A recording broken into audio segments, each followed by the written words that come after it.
the new licensing laws which kicked in on the 19th, and we were also trying to see whether Gino here could pass his test before those new laws hit. Now Gino, last time you did your CBT and then your theory test. How did the theory test go?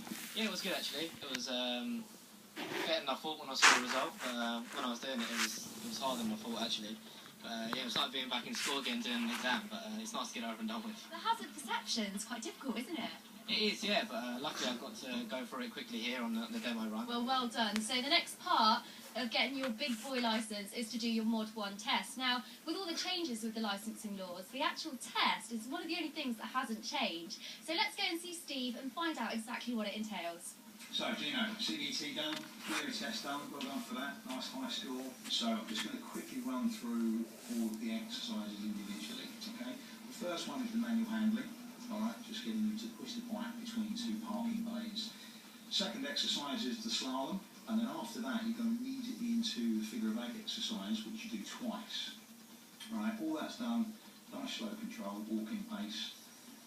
It'll stop you after that. You'll then ride as if in slow moving traffic over to the area where you're going to do your U-turn. Okay, once we've completed the U-turn, we'll then offer around the course. You see it's all marked out with the coloured cones. It could be a left circuit, it could be a right circuit. The examiner will decide that on the day.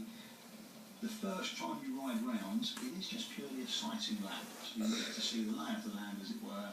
And then you're going to come through and you're going to do a controlled stop, and you can end up with the wheel and the 4 blue cones. They'll then send you off up the pad again, round the course. This time you're going to be doing more of that. Yeah, you're going to be coming through, you're going to be doing the emergency stop, but you do it at 30 miles an hour, 50 kilometres an hour. Okay, providing again it's all done under full control, you don't lose control of the bike. The last time you go around, you'll do the collision avoidance manoeuvre. Which is a swerve test. Which is the swerve test, yeah. That's the only one I was worried about, the swerve test. Yeah, no need to be worried. It really is quite simple. You're avoiding a manhole cover. Essentially, that's how far you're actually going to travel. Okay. Yeah. Sounds good. No other questions? No, that's it. I'm ready. Okay, let's get kitted up and get you on the bike. Get on it.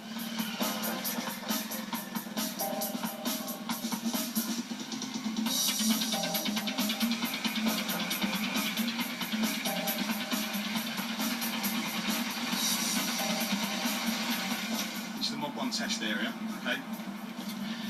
Once we're inside, I'll go through step by step all the manoeuvres that you're going to be expected to do on your test. We'll practice it all. It is just a practice session, so don't worry about it.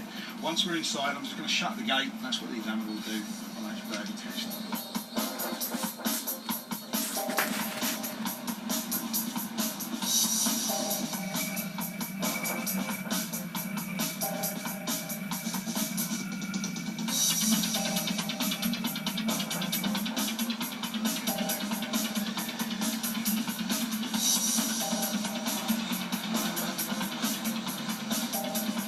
Okay, so on the day, we don't know whether you're going to do the left circuit or the right circuit.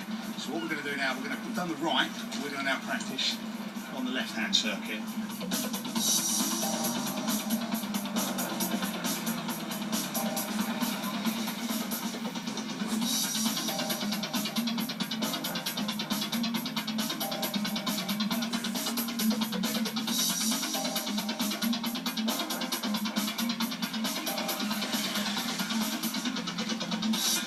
So here we are at the test centre in Burgess Hill, where Gino has just been practising for his Mod 1 test. Gino, how did you find it? The swerve test didn't look bad at all. Yeah, it's right. It wasn't as bad as what I was expecting it to be, and what everything else was making it out to be. It's pretty simple, really. You just got to use your head and be smart, and it's good. It's good to have some practice before going to a test. What about the emergency stop? I mean, that can't be bad for a Moto 2 rider, can it?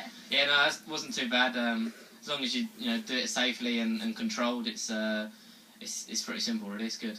Well, after the break, we'll find out whether or not Gino passes his Mod 1 test. I've got every faith that you will. And then it's on to Mod 2.